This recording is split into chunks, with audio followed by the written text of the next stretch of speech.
Anti paper leak సవరణ బిల్లుపై మంగళవారం లోక్సభలో చర్చ జరుగుతుంది. ఈ బిల్లుపై చర్చకు అధికార విపక్షాల మధ్య రాజీ కుదిరింది. స్పీకర్ ఓం బిర్లాతో సమావేశం అనంతరం అన్ని పార్టీల బిల్లులపై చర్చకు రెడీ అయ్యాయి. యాంటీ పేపర్ లీక్ బిల్లుపై లోక్సభలో మంగళవారం చర్చ జరుగుతుంది. చర్చ తరువాత బిల్లుపై ఓటింగ్ ఉంటుంది.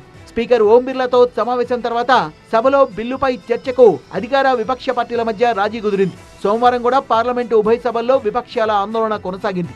నీట్ పేపర్ లీక్ విద్యార్థులకు ప్రధాని మోదీ ఇచ్చిన హామీ మేరకు లోక్సభలో పబ్లిక్ పరీక్షల అక్రమాల నిరోధక సవరణ బిల్లు 2026ను ప్రవేశపెట్టింది కేంద్రం. విపక్షాల ఆందోళన మధ్య బిల్లును ప్రవేశపెట్టారు కేంద్ర మంత్రి జితేంద్ర సింగ్. విద్యార్థులపై లాఠీ చార్జ్ ఘటనకు మోదీ, అమిత్ షా క్షమాపణలు చెప్పాలని విపక్ష ఎంపీలు సభలో నినాదాలు చేశారు.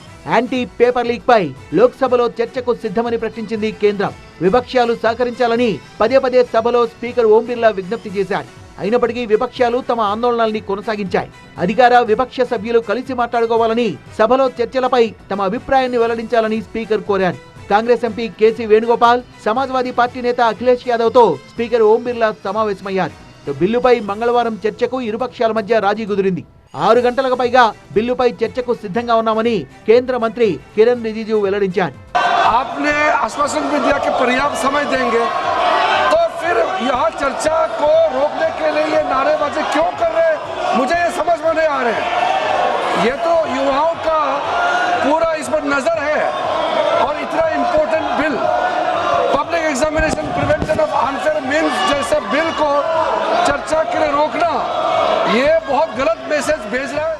చాలా మంది విపక్ష ఎంపీలు బిల్లులో సవరణల్ని సూచించారని, కానీ కావాలనే కాంగ్రెస్ ఎంపీలు చర్చను అడ్డుకుంటున్నారని కేంద్ర మంత్రి కిరణ్ రిజిజు విమర్శించారు. యాంటీ పేపర్ బిల్లును ఎలాగైనా పాస్ చేయాలన్న సంకల్పంతో ఉంది కేంద్రం. విపక్షాలు అడ్డుకున్నప్పటికీ బిల్లును ఆమోదించాలని నిర్ణయించారు. పేపర్ లీక్లకు పాల్పడే వాళ్లకు 10 ఏళ్ల జైలు శిక్షతో పాటు 10 కోట్ల రూపాయల జరిమానా విధించేలా పబ్లిక్ పరీక్షల అక్రమాల నిరోధక సవరణ బిల్లు 2026ను కేంద్రం రూపొందించింది.